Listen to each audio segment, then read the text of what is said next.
Hello, Craig. Hello, Colin. Because there's a new Spider-Man movie, Craig, we're talking about the Andrew Garfield ones. We already talked about The Amazing Spider-Man from 2012, and now we're going to be talking about its sequel, The Amazing Spider-Man 2, which came out in 2014. And we have some personal anecdotes about this movie because, yes, we did see it in theaters in the very crowded, but mostly good summer of 2014. And I remember the discourse around this movie was people were hating on you if you didn't love it like them. Everyone kind of liked this movie when it came out, at least maybe the normies. I don't know if I can even call them normies, but people were really defensive about this movie. Yo, bro, it's really good. This movie is awful. No, Colin, actually, you ruined my chance to make a joke because you're going to say, Craig, what did you think of it? And I was going to say, oh, actually, I thought we were too harsh on it because people have been trying to rehabilitate this movie's image since No Way Home came out. Mm-hmm. But I wanted to reiterate that, yes, it is still terrible. I don't care that No Way Home came out. That was not a good movie either, and this was not good either. I don't care how much people try to rehabilitate its image. I don't think No Way Home even rehabilitated this movie's image because I've seen people make the argument. Well, they can try. There's no argument. This movie is genuinely awful. The Amazing Spider-Man, the first one, with all of its flaws, at least you could say it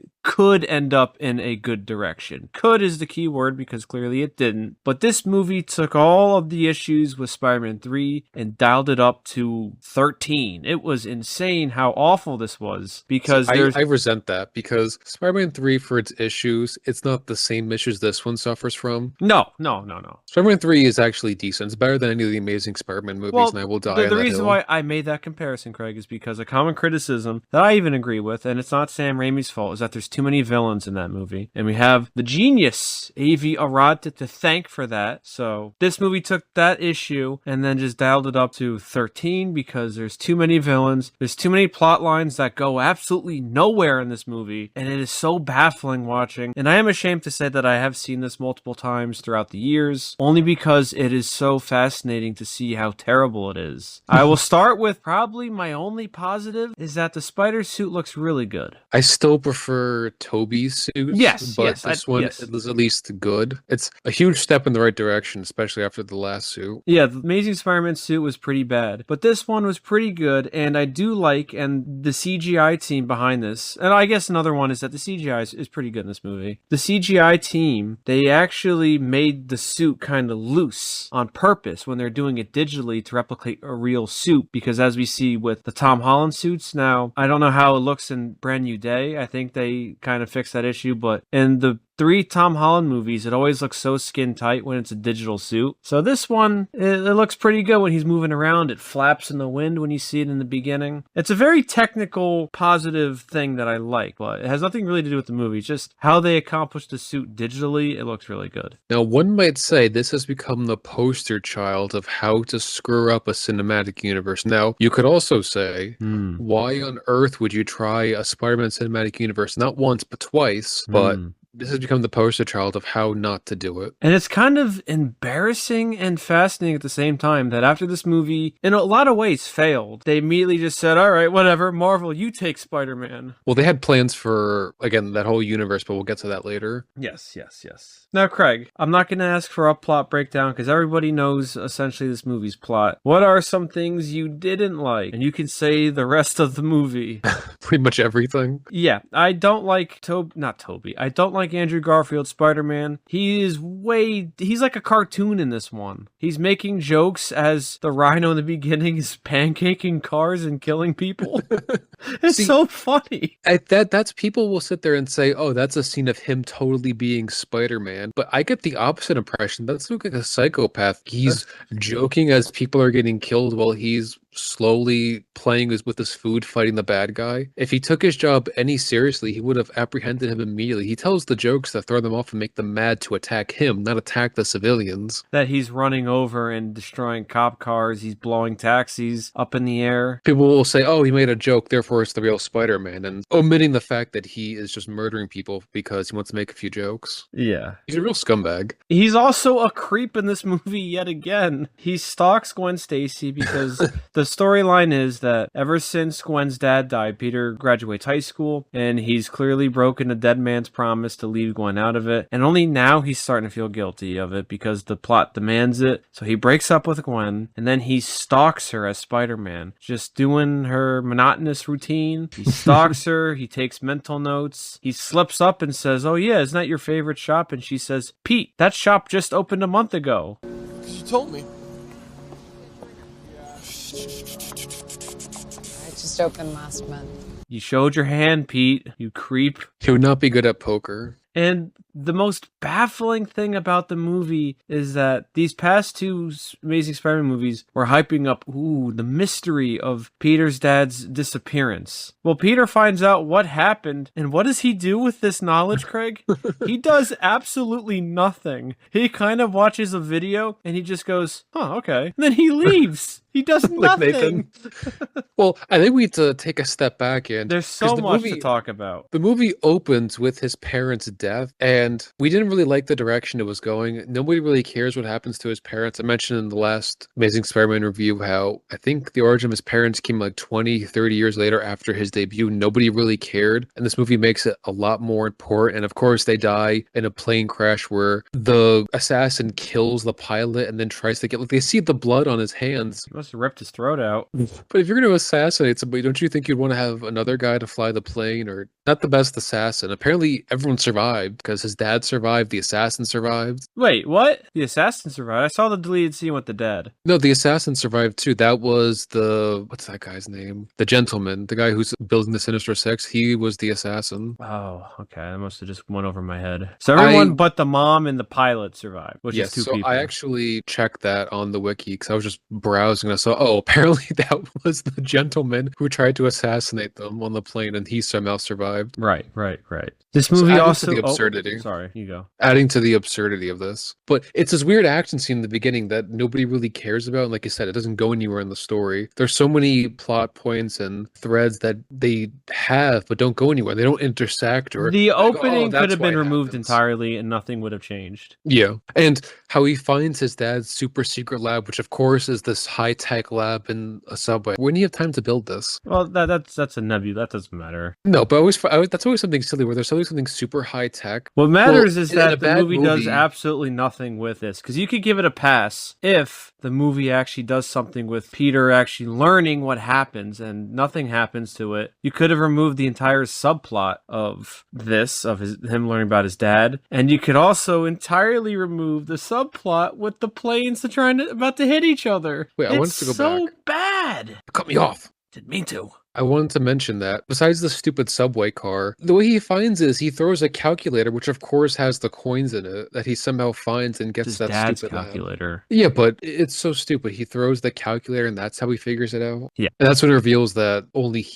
it's genetically coded to become Spider-Man. The spiders were his DNA, his dad's DNA. Mm-hmm. And then Peter does nothing with this info. Well, I guess he feels a little better that he didn't kill Harry, even though he's being a jerk to him. Even though Peter was more of a jerk to Harry because Harry says to him, "Listen, I'm dying because we have the Green Goblin Osborn curse disease." And he says, "I need Spider-Man's blood because spiders can heal." And he was clearly bitten by an Osborn spider or Oscorp spider. "I need his DNA." And then Peter says, "Okay, I'll talk to him." And then he decides to show up as Spider-Man and say, "No, just don't show up at all." I wonder what would have happened in the plot if he just never showed up, because him not showing up is what helped put Harry down that path of getting the goblin suit and stuff. If he just didn't show up, I don't think he would have tried to kill Spider-Man. Well, let's go back to Harry, because the movie tries to force this relationship that Peter and Harry were friends for years, even though canonically they're all supposed to be 18, even though Andrew Garfield does look like a guy in his 30s, and so does Harry. But they're like, "Yeah, we haven't seen each other in 8 years. We're best friends, remember? I'm your best friend." And it was all just so forced, because at the very least, and I can't even compare it to the Raimi movies because they did it so well. Whatever you think of Spider-Man 3, they established at the end of the first movie that Harry is resentful of Spider-Man, and that builds in the second one, and then it's paid off in the third one. So from the very first movie, they were setting that up. I Swear on my father's grave, Spider-Man will pay. In this one, they're trying to set up all this garbage in one movie. And it's not just setting up all that stuff. They have so many unnecessary plot lines that aren't intersecting with. They don't build on each other. It's almost 5 different movies that they mangle together for this one abomination of a movie. Well, Craig, So you got the I'll Electro have stuff, you know, you got the Green Goblin. some of our favorite writers wrote this movie. I know, this is where I first learned of their names. And Alex we can Kurtzman, curse their Roberto names. Orsi. They have their stupid magic blood like they did in Star Trek Into Darkness. The beginning is you could just remove entirely, and I think it's only about 8 or 9 minutes, but still that helps out. And oh my god, this was so heavy-handed, obviously, because even in, I think before I saw it in theater, I think I did hear the Gwen dies. But if you had any doubt, that doubt was quelled in her graduation speech in the very beginning, where she essentially says, "I'm going to die." Okay, let's get organized. What do you think is the most offensive thing the movie did? And then we'll try to track all these plot lines. Most offensive. Well, I was going to say, we didn't talk about Electro yet. Yes. And yes. I was almost watching this, I was thinking, is this really a meta move, the way Electro is portrayed, how he's this crazy, obsessed stalker that gets superpowers, just like Spider-Man in the first movie, except he becomes bad. It's like his dark mirror, where being the creepy stalker gone bad. But that would have been too clever for this movie. Because again, same thing. Spider-Man gets powers in the last movie. He's a creepy stalker, but he doesn't get rejected by Gwen, so therefore he doesn't become the bad guy. He was this close, though, beating up those criminals. He could have been a bad guy. Electro gets rejected by Spider-Man, so that puts him on his path to being a bad guy. Can we talk about, speaking of Electro, the stupid song that plays when he's on screen? And I did my research and I pulled up some of the lyrics because it's so distracting.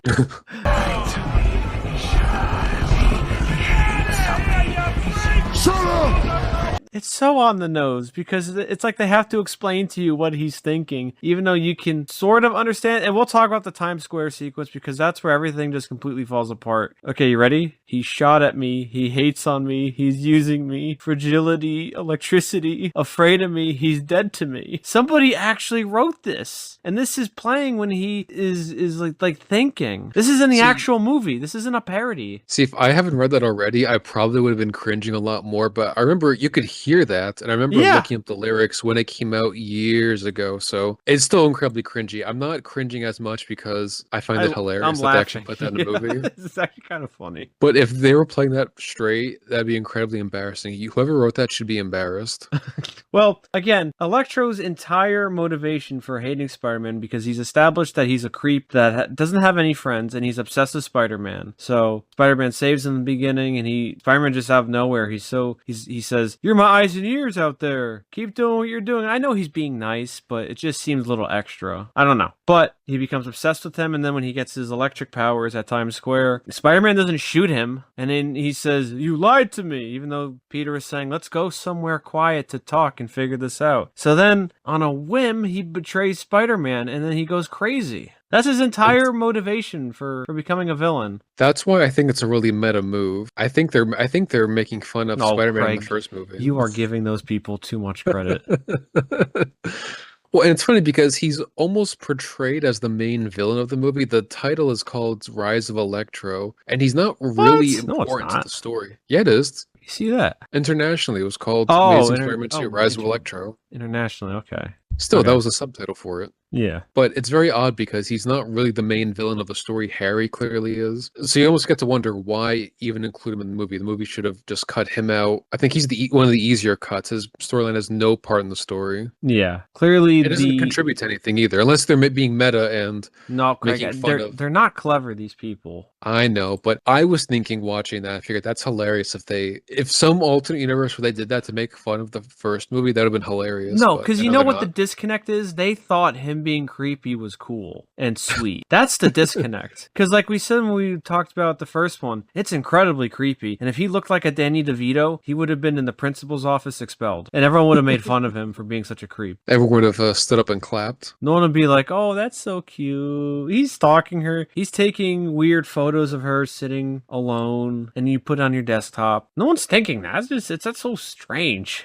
And then, But see, we he's think stalking that. her. Oh, he's watching her. See, we Dude. think that, but Electro does the exact same thing. He doesn't take photos of Spider-Man, but he collects photos of him. Kind of the same thing. He imagines they have a relationship, just like Spider-Man from the That's first one. He true. Yeah, imagines he has a everyone in this relationship with movie Gwen. is like a maniac. They're crazy because Peter, when he's trying to figure out what happened to his dad, he constructs his entire side of his room with all the comical dots leading to one way, and it's like what a crazy person would do when they're trying to figure out something or they're obsessed with something. I know it's a movie trope, but I always hate seeing that. Imagine you have to make a change to it. You have to redraw like half the stupid crazy panel. He needs to be put in a straitjacket, Peter. He was acting like he belonged to one of the first one too, with his crack movements.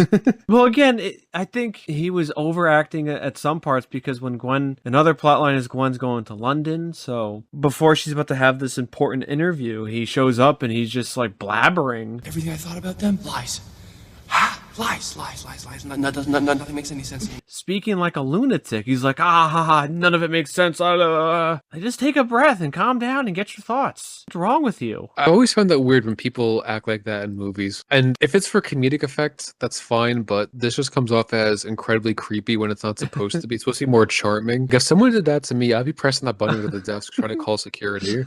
Well, I don't think it's in that instance. He's not being creepy. He's just acting. Well, he's unsettling. Yeah. Unsettling's a better word. You don't know if he's gonna lash out. It's like, oh my god, I think this guy's gonna like do something. Let me get security up here, get some eyes on him. HR? But yes, Electro was not a good villain. He really had no point in the story. No motivation, no point. You try to think of what this movie is about, and there really is nothing it's about. It's just a bunch of random plot lines together.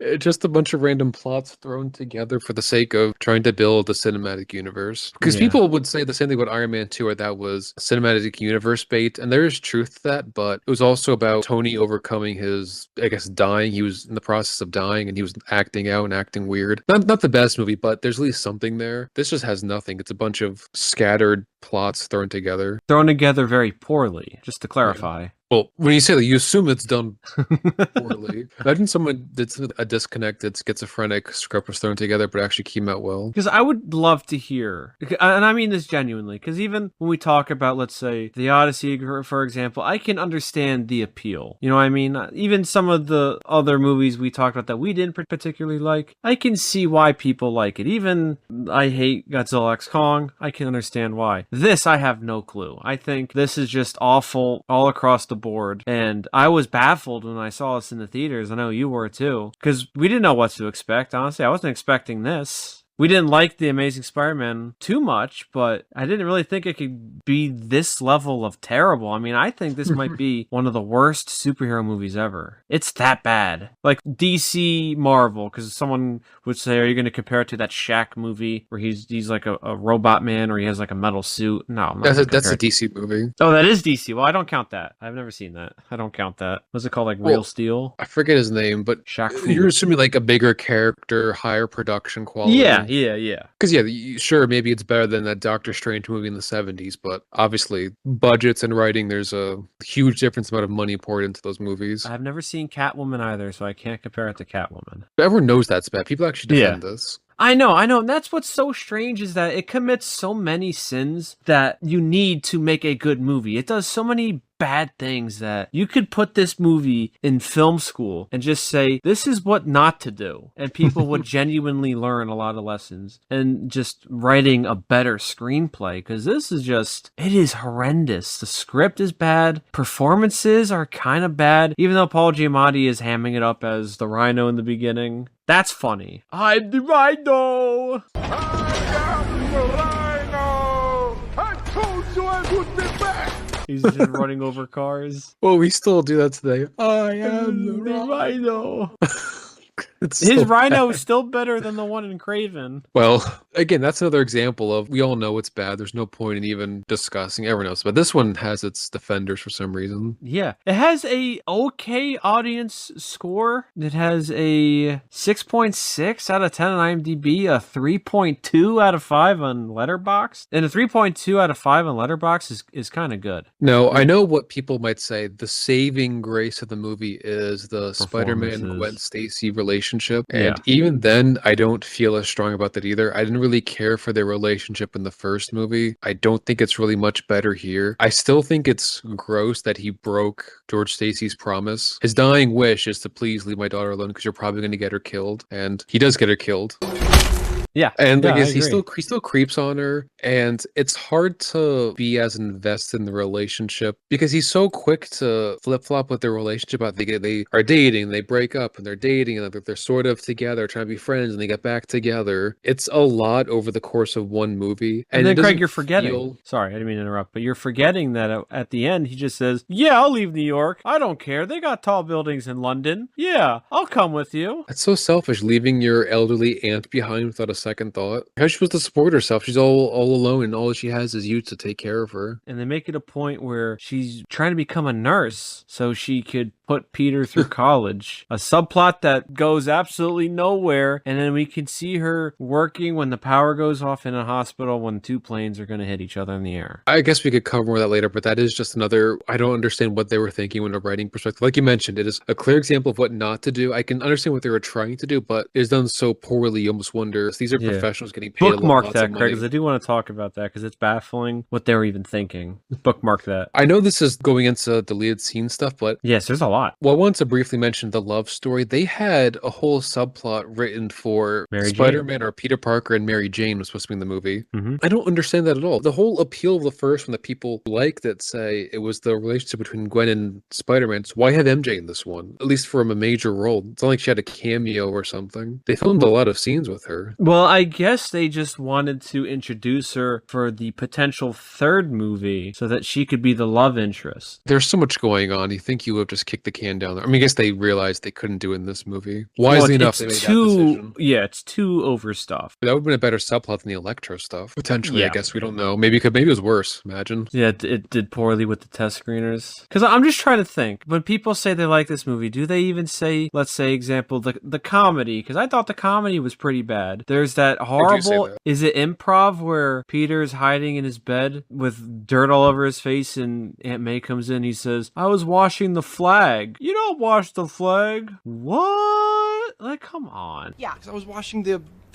American flag. It's not That's funny, so and bad. It's something you would see on a Nickelodeon show for kids. one of the bad shows too. Yeah. Not Drake and Josh. This is but like an one of the bad iCarly shows. joke. Nothing really sits right with me, and this is people's favorite Spider-Man. Okay, People like Tom laundry Holland. sheriff. All right, laundry sheriff. People like Tom Holland. I don't agree, but I can understand it a bit better. That's one I just don't understand. Yeah. Well, remember that meme I talked about in the first one where it's the Sandman with Andrew Garfield and it says, "I'm not a bad Spider-Man, just in a bad movie." No, he's still pretty bad in these movies. No, you can't. You're not going to rehabilitate his image 10 plus years later. Just because he was better in No Way Home does not mean he was underrated in these movies. Please watch them. I'm going to do that thing from Clockwork Orange. Watch it. Watch the movie. Watch Pay him full joke attention. with the Rhino as he's killing lots of innocent people, and Spider-Man's doing terrible jokes like, "Hey, just don't call me for dinner." Ha ha. Oh no, someone just got ran over.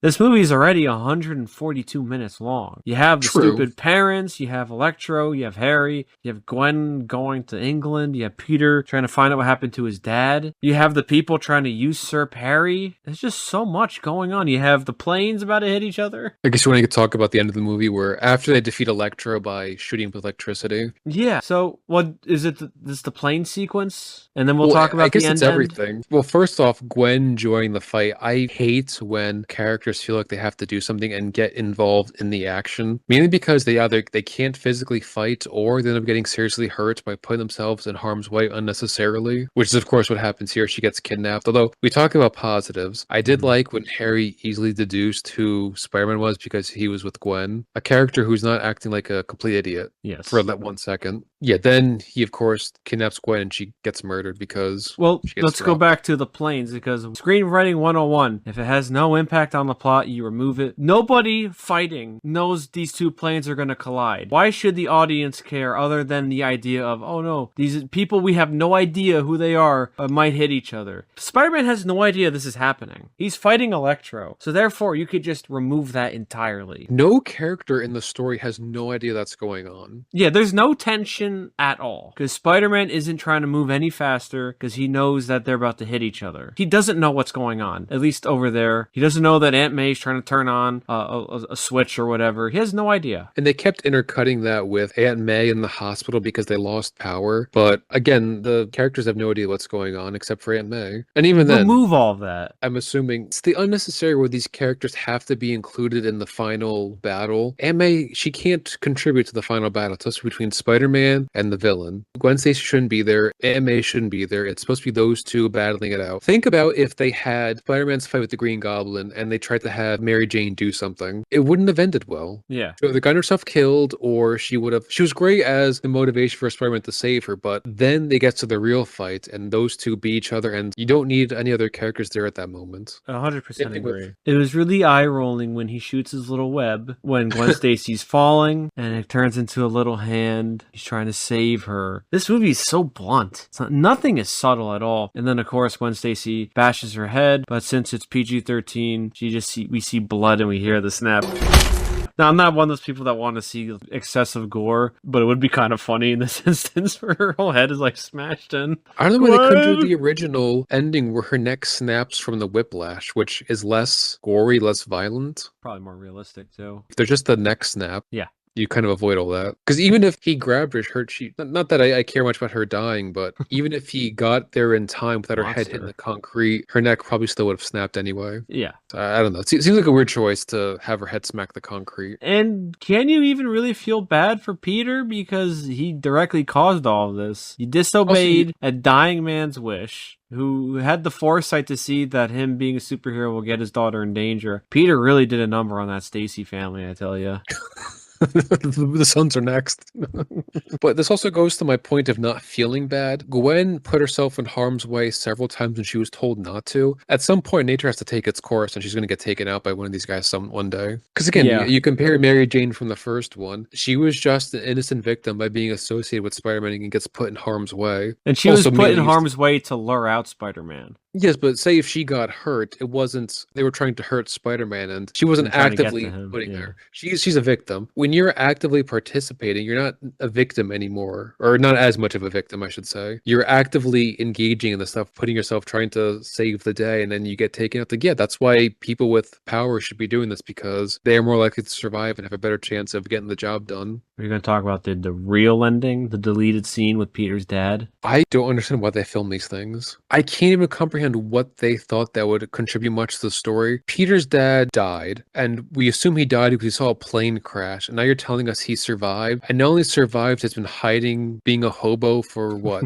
15 or 10 years? I think 10. And all of a sudden meets at Peter's grave, or Gwen Stacy's grave, to talk to Peter. I don't know. There's so many questions that I'm asking because it's just incredibly silly. They very wisely moved that. Yeah, so the deleted scene has it where his dad motivates him to come back. In the final cut, Peter comes to that conclusion himself, which, to the movie's credit, is better. Instead of having a guy who, by all accounts, looked like he was killed in the very beginning of the movie, to come back as just some bearded guy and give Peter a pep talk, even though Peter hasn't seen him in over 10 years, thinks he's dead, knows what happened with why his family disappeared and doesn't care.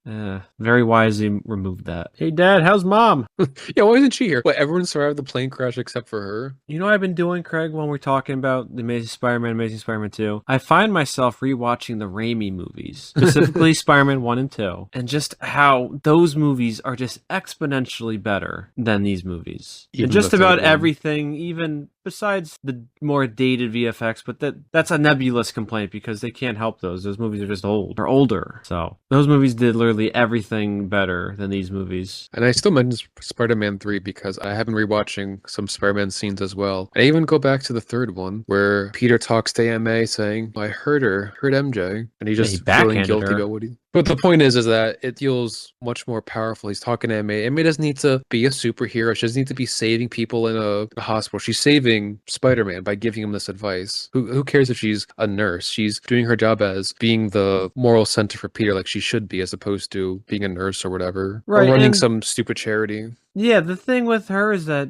Aunt May doesn't really do anything in this movie besides the nonsense they give her with her subplot with becoming a nurse, which again leads to nothing. If you're going to go through the trouble of having to include this dialogue and even shoot a scene with her in a hospital, it has to pay off in some way. That's what I'm really Classic setup and curious. payoff, Craig. Another character they had in the movie, I guess was supposed to play a bigger role in the sequels, was Felicia Hardy. Yes, they introduce her as Harry's assistant. And I don't know what their plan was for her, but they had Black Cat, I guess. They're just stuffing every single Spider-Man character. They had Alistair Smythe. Yes, they did. They did. They also had Dr. Kafka, that created over-the-top German scientist at not Arkham Asylum. They also have the Hall of Supervillain Origins at the end, where you see the Doc Ock arms, the Vulture wings. Obviously, Harry is the Green Goblin, which they had a suit for him already. I just don't know what they were thinking. There was no, if there was a universe, and obviously this never happened, were they just going to be handing out all these devices like candy? Like, I hey, think that was the plan. hey, Octavius, you want these arms? Like, that's so stupid. Now, on a more personal Spider-Man fan note, that would have been incredibly disappointing if Doc Ock got his arms just some guys picked off the street, hey, you wear these arms. I personally believe that Spider-Man's archenemy is not the Green Goblin, it is Doc Ock. I think he's a much better fitting villain for him. And to imagine his archenemy being just given these powers arbitrarily is a bit of a slap in the face to the character. Now, do you say that as a representation of the comics? Yes. Interesting.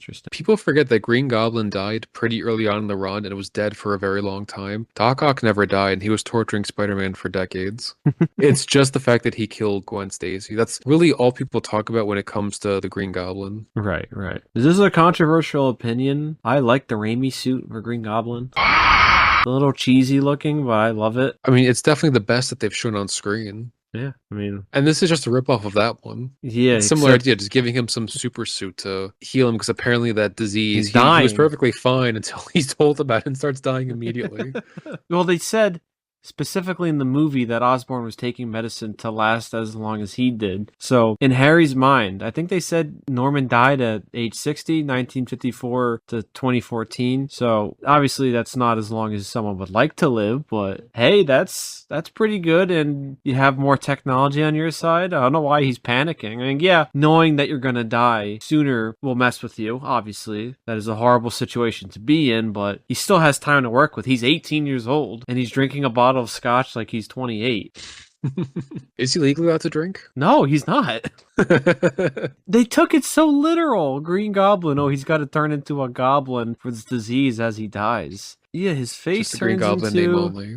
They have that quick body horror where his shoulder blades like perk out. It's so puzzling and it's so bad. And I think regardless, this would have been a bad movie given who was writing it. But Avi Arad, this has his fingers all in it. He should not be let off the hook. Amy Pascal. Oh, she's not a credit as a... I thought she was a producer on this. Is she not? I could have sworn she worked on it because I remember she was sending notes to Kevin Feige. Oh, well, Avi Arad is, and he's terrible. I'm pretty sure she's also responsible, but I guess he might have been a producer. bigger producer than her on that movie, but she was still a producer. We mentioned with the Raimi movies where the new Goblin was built up over the course of 3 movies. If they just spent this one movie developing Harry Osborn, his descent into villainy, would have been better. So when the 3rd one came out, then he could have been the Green Goblin. I know that would have been copying the Raimi trilogy, but they were doing so much copying already. When they did their own stuff, it was clearly a disaster, so might as well copy what worked. Raimi did it right, and obviously they're in a bad position because they don't want to copy it entirely, but what they did was still the right way of doing it. There's no way around that, because then you get this where they just shove everything in one movie. There's no build up at all. Oh, hey, we're friends. We're skipping rocks at the park. Oh, now I need your blood and I hate you.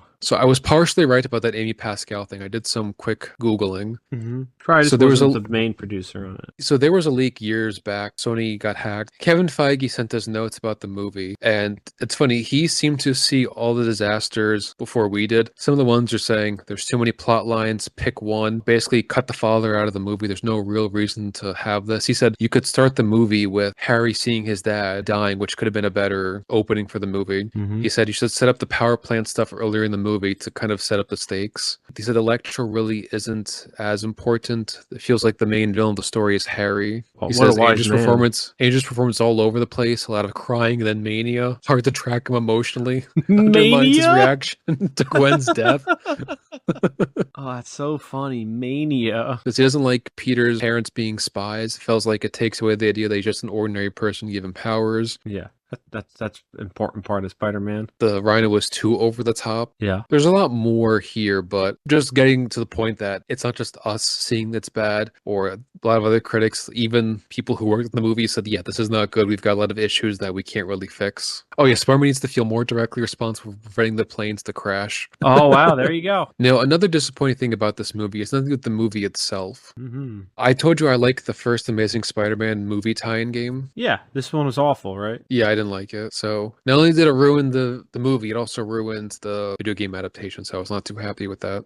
Yeah, well, that one had Craven in it, right? That one went crazy. To be honest, I don't entirely remember. It's been a long time since I've played it. But I remember they changed the controls where now each trigger button, you had to, that's what each one fired the web. So instead of just swinging normally, you had to manually use each arm to fire the web to swing. Mm-hmm. I didn't like that. It was too much. But the good thing about this, they had plans for multiple sequels, and the universe crashed and burned because at this point it was the lowest grossing Spider-Man movie, so they realized we got to pull the plug on this. We spent too much money on this to get too little return. Well, I think it's Thankfully still killed the series. the lowest grossing live action. Yeah, it still is. Killed the universe, and it finally gave us, well, returned the rights to Marvel, which I was happy for at the time, but then did a poor job, so I'm not as happy. But it killed the series, so some good came of it. Well, Craig, would it be fair to say that we should talk about the Tom Holland movies after this? I think it's fair, especially with that new one coming out. I know this franchise died and crashed and burned, but I think it's fun to look at what could have been with what they were planning. I don't know if you followed all this stuff, but they were planning to have this huge cinematic universe. They wanted to have a Sinister Six movie fighting Spider-Man. Yeah, I remember that. Because I think they hired one of the first people who worked on the Daredevil Netflix show season 1 to work on the Sinister Six movie, just so they could fight Spider-Man, which felt very odd. Why would you have the Sinister Six movie first, then have Spider-Man fight him after? I don't know. It was they really don't know weird. what they're doing, Craig. It's clear they don't know what they're doing.